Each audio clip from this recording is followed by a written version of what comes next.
وہ چٹھا مجھے کہتا تھا جو تُو نے لینے ہیں 40-50 ہزار روپے لے لو. میں نے کہا کہ جو عزت ہوتی ہے اس کی کوئی قیمت نہیں ہوتی. مجھے یہ جو چٹھا یہ پولیس والا تھا، تفتیشی تھا؟ ہاں یہ تفتیشی تھا چٹھا. کی آنکھوں میں آپ آنسو خود دیکھ لیں، آپ ان کی آواز میں جو درد ہے، جو تکلیف ہے اسے خود محسوس کریں. اس نے وہ بدماشوں کو بول کے اس نے میرا سامان بھی اٹھوا لیا، اتنا تک کہ اس نے میرے پہننے کے کپڑے تک نہیں چھوڑے، نہ میری بچی کے نہ میرے. ابھی ہم لوگ کہیں کسی کے گھر پہ رہ رہے ہیں، ہمارے پاس اتنے پیسے نہیں کہ میں اپنی بچی کے لیے کپڑے لے لوں یا اپنے رہنے کا بندوبست کر لوں. قسم اٹھا کے بھی کہنے کو تیار ہوں. 10 لاکھ روپیہ اس نے میرے آفس میں آ کے بول رہا ہے کہ وکیل صاحب آپ خود رکھنا چاہیں آپ خود رکھ لیں، اگر اس خاتون کو دینا چاہتے ہیں خاتون کو دے دیں، کمپرومائز کروا دیں.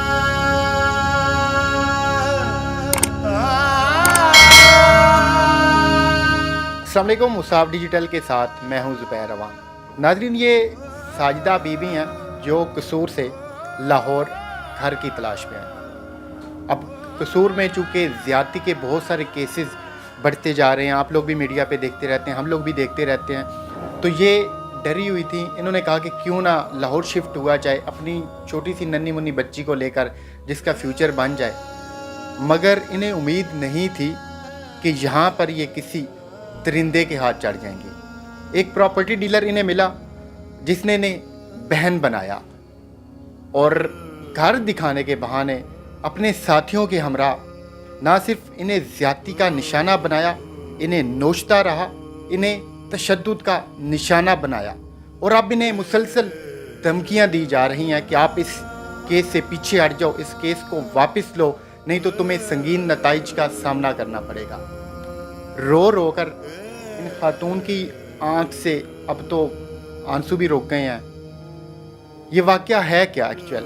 ویسے تو یہ ایف آئی آر بھی پڑی ہے، ان کی میڈیکل رپورٹ بھی پڑی ہے، کیونکہ آپ لوگ جب سٹوری دیکھتے ہیں تو ایک بات ضرور کہتے ہیں جی یہ خاتون جھوٹ بول رہی ہے. تو بھائی آپ لوگوں کو یقین دلانے کے لیے یہ ان کی میڈیکل رپورٹ ہے، اس کی ساتھ ساتھ ہم تصاویر بھی چلائیں گے. تو ان سے بات کرتے ہیں ایکچوئل ہوا کیا ان کے ساتھ، یہ سارا معاملہ ہے کیا؟ یہ ہے، میں مکان لینے کے لیے آئی تھی قصور سے. وہ پراپرٹی ڈیلر سے رابطہ کیا تھا، ہم نے دفتر سے نمبر دیکھا تھا. تو جب میں نے انہیں کال کی تھا تو ان لوگوں نے کہا تھا کہ ٹھیک ہے آپ آ جائیں، مکان دکھا دیں گے. جب پھر میں نے اسے دوبارہ کال کی تو وہ مجھے کہتا ہے کہ میں اسلام آباد جا رہا ہوں، تو میں آؤں گا 3-4 دن کے بعد.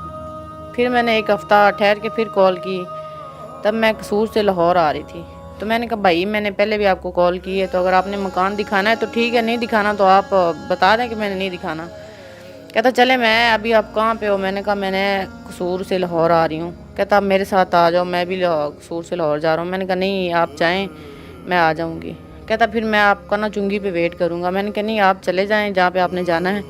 میرے ساتھ مطلب فیملی کزن تھی میری اور خالہ تھی میری. میں کتبہ چوک گئی ہوں ادھر. میں نے اسے کال کی، میں نے کہا بھائی آپ کدھر ہیں؟ کہتا میں عابد مارکیٹ ہوں، مجھے تھوڑا ٹائم لگے گا. اس کے بعد تقریباً آدھے گھنٹے کے بعد اس نے مجھے کال کی ہے، تب 4 بجے کا ٹائم تھا. تو مجھے بولتا ہے کہ اب آپ آ جائیں تو میں مکان دکھاتا ہوں آپ کو. میں نے کہا کہاں پہ آؤں؟ کہتا میں نے کہا میں رکشے پہ آتی ہوں. کہتا نہیں میں آپ کو لے کے جاتا ہوں گاڑی پہ. تو کہتا میرا ایک دوست ہے میرے ساتھ. تو میں نے کہا بھائی مجھے کیا اعتراض ہے، آپ کا دوست ہے تو. جب میں پھر کتبہ چوک میں گئی ہوں تو وہ مجھے گاڑی پہ بٹھا کے لے گیا ہے. تو ہم پاکر سوسائٹی کے اندر گئے ہیں. تو اس کے بعد جب وہ رک گیا وہ بیکری پہ، اس نے جوس وغیرہ لیا ہے. کہتا یہ آپ پی لیں. میں نے کہا بھائی میں نے نہیں پینا. کہتا آپ میری بہن ہے، کوئی بات نہیں، مہمان ہے اور آپ پی لیں، کچھ نہیں ہوتا. تو میں نے وہ جوس پی لیا ہے. اس کے بعد بس میری کچھ طبیعت خراب ہونا شروع ہو گئی. تو میں نے کہا آپ مجھے گھر دکھائیں. وہ مجھے ایک گھر میں لے گیا، ٹوٹا پھوٹا وہ گھر تھا. میں نے کہا میں نے رہنے کے لیے گھر لینا ہے، تو یہ تو رہنے کے قابل نہیں ہے. تو کہتا یہ بن رہا ہے ابھی، تو یہ بنے گا نا تو یہ میں آپ کو دوں گا. میں نے کہا یہ گھر نہیں، مجھے کوئی اور دکھائیں جو بنا ہوا ہو. اس کے بعد پھر مجھے وہ بس ایسے باہر سے وہ نا 2-3 گھر دکھائیں، ایک یہ گھر ہے ایک وہ گھر ہے، آپ کو کون سا چاہیے؟ میں نے کہا کوئی دکھائیں گے. تو کہتا نہیں اس کی چابی نہیں ہے. میں جیسے بہانے بنا رہا تھا وہ. تو اس کے بعد میری حالت نا زیادہ خراب ہوتی گئی. مطلب کہ وہ بھی اس بات کا ویٹ کر رہا تھا کہ اس کی جیسے حالت خراب ہوگی نا تو اس کا فائدہ اٹھاؤں گا. اس کے بعد وہ مجھے ایک گھر میں لے گیا کہ اس نے گاڑی سیدھا اندر گراج کے لے کے گیا ہے کہ باہر اگر نکالوں تو بولے یا کوئی دیکھے. اس نے بڑا سمجھداری سے کام کیا، پر مجھے نہیں پتا تھا کہ یہ ایسے میرے ساتھ کرے گا. اس کے بعد کہتا ہاں جی نکلو باہر. میں نے کہا آپ مجھے گھر دکھانے لے کے آئے تھے. کہتا ہاں یہی گھر ہے. جب میں اندر گئی ہوں نا تو اس کے بعد وہاں پہ 3 لوگ اور بھی بیٹھے ہوئے تھے. تو میں نے کہا یہ کون ہے؟ وہ سیدھا مجھے کمرے میں لے کے گیا ہے. تو اس کے بعد بس بدتمیزی کرنی شروع کر دی اس نے میرے ساتھ. میں نے کہا بھی آپ یہ اچھا نہیں کر رہے ہیں. میں نے کہا مجھے جانے دے, مہربانی ہوگی آپ کی. میں نے کہا بھی میں غریب عورت ہوں اور مجھے جانے دے. ان کی آنکھوں میں آپ آنسو خود دیکھ لیں, آپ ان کی آواز میں جو درد ہے, جو تکلیف ہے, اسے خود محسوس کریں. تو اس کے بعد وہ بس میرے ساتھ بدتمیزی اس نے کی ہے. پھر اس کا ایک اور دوست آیا ہے تو میں نے منع بھی کیا ہے, تو پھر اس نے بھی میرے ساتھ زیادتی کی. وہ چلا گیا. پھر حالت بہت زیادہ خراب تھی اس کی. 3 دوست اور بھی تھے, وہ بھی بہت بدتمیزی کرتے رہے. ان لوگوں نے مجھے مارا بھی. جب میں نے بولا نا کہ آپ ایسا نہ کریں تو کہتا کہ آپ کچھ بھی نہیں کر سکتی ہو, پہلے بھی میں نے یہ کیا ہے وہ کیا ہے. اس کے بعد مجھے دھمکیاں دیتا رہا اور بہت زیادہ اس نے میرے ساتھ بدتمیزی کی ہے. پھر جیل روڈ پہ ان لوگوں نے مجھے پھینکا ہے رات 11 بجے. مارا پیٹا آپ کو؟ بہت مارا ہے اس نے مجھے. جب پھر ہم لوگ رات کافی ہو گئی تھی تو وہ ایک میرے جاننے والا تھا شریف بھائی, میں تو بچپن سے وہ جانتا تھا, میں ادھر ہم لوگ ساتھ ہی رہتے تھے. اس کے بعد میں نے انہیں فون کیا. ان کے علاوہ میں کسی اور کو جانتی نہیں تھی اور میں کزن کو تبھی بتانے والی نہیں تھی کہ میرے ساتھ یہ ہوا ہے. اس کو میں نے فون کیا, وہ مجھے اپنے گھر لے گئے. میں نے انہیں بتایا, انہیں مجھے میڈیسن وغیرہ لے کے دی اور صبح پھر ہم لوگ تھانہ میں چلے گئے, کوٹ لاکھپت میں. ان لوگوں کو بتایا. ماشاءاللہ جو آج کل کی پولیس ہے وہ تو پیسوں کے بغیر کچھ سنتی نہیں ہے. جس کے پاس پیسے ہیں بس اسی کا نام ہے, جس کے پاس پیسے نہیں ہے اس کا نام ہی نہیں ہے. ان لوگوں نے کہا ہے. پھر ان لوگوں نے ہمیں ادھر بھیج دیا واپس. وہ چٹھا صاحب تھے کوئی, اس کے پاس گئے. انہوں نے کہا جی ہمیں بقوا دکھاؤ. میں نے کہا مجھے یاد نہیں ہے, ابھی رات کے اندھیرے میں اور نشے کی حالت میں مجھے وہ لے کے گئے ہیں. مجھے یہ تو نہیں پتا تھا کہ میرے ساتھ یہ ہونا ہے.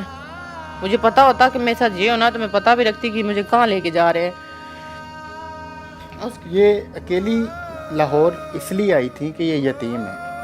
ان کے بہن بھائی, ان کے والدین کوئی بھی نہیں ہے, صرف ان کی ایک بچی ہے. ان کا خاوند ہے وہ بھی باہر ہوتا ہے, ملیشیا ہوتا ہے. جی ملیشیا ہوتے تو ہیں. مجبوراً انہیں خود آنا پڑا کہ یہ اکیلی آئیں. اوپر سے اس بندے نے اعتبار بنایا تھا کہ انہیں وہ بہن بہن کہتا تھا. اس کے بعد پھر وہ تقریباً میرا میڈیکل ہوا ہے. اس کے بعد 3-4 دن ہماری FIR ان لوگوں نے درج نہیں کی. وہ چٹا مجھے کہتا تھا جو تو نے لینے ہیں 40-50 ہزار روپے لے لو. میں نے کہا کہ جو عزت ہوتی ہے اس کی کوئی قیمت نہیں ہوتی. مجھے یہ جو چٹھا یہ پولیس والا تھا, تفتیشی تھا؟ ہاں یہ تفتیشی تھا چٹھا. FIR تو ہو گئی. اس کے بعد پھر وہ کانا تھانہ میں چلی گئی. میں نے کہا میں نے پیسے نہیں لینے. اس کا بھائی تھا ایک, لیاقت نام تھا اس کا, اور ایک اس کا سالہ تھا, پتہ نہیں اس کا نام عرفان. وہ بھی مجھے بولتے رہے ہیں, وہ بھی کہتے رہے ہیں کہ پیسے لے لو. تھانے میں گئے ہیں, میرے پیچھے آئے ہیں. میں نے کہا میں نے پیسے نہیں لینے, مجھے صرف انصاف چاہیے. اور وہ جو میرا مطلب جو تھا شریف بھائی میرے ساتھ, اس کو بھی ان لوگوں نے اتنا ٹارچر کیا ہے. اس کی بہن کے گھر گئے ہیں, اس کے بہنوئی کو بولا ہے. اس نے کہا اسے میں ڈیورس دے دوں گا, چھوڑ دوں گا, اگر تو نے اپنا جو تو نے مطلب ادھر FIR دلوائی ہے نا, مدعی بنا ہے نا, تو اس سے نکل جا. وہ بیچارہ پھر بیان دے کے وہ چلا گیا. یہاں پہ افسوس کی بات یہ ہے کہ 4 درندوں نے ان کی عزت کو تار تار کیا. پھر جو پولیس والا تھا, جو تفتیشی تھا, وہ مزید ان کی عزت کا سودا کروانے لگا تھا کہ آپ جو 40-50 ہزار روپے لینے ہیں وہ لے لو اور ان سے صلح کرو. تو پھر میں نے اس کے بعد ان لوگوں کو بولا, وہ کہتے ہیں پیسے دیتے ہیں اور بس چھوڑو. میں نے کہا مجھے پیسے نہیں چاہیے, مجھے صرف انصاف چاہیے. پھر وہ کانا تھانہ میں ہمارا کیس چلا گیا. ان لوگوں نے تو ہمارے ساتھ مطلب بہت کمپرومائز کیا ہے, اچھا کیا ہے.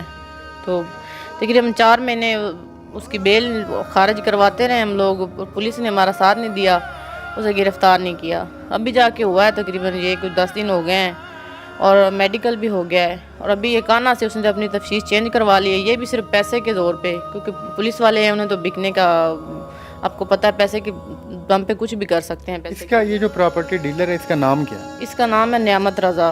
تو اس کے ساتھ جو دوسرے تھے ان کا کوئی نام پتہ ہے یا وہ نہیں پتہ؟ نہیں, اس کا نام نہیں, بس ایک کا نام پتا تھا, اسے خواجہ بول رہے تھے.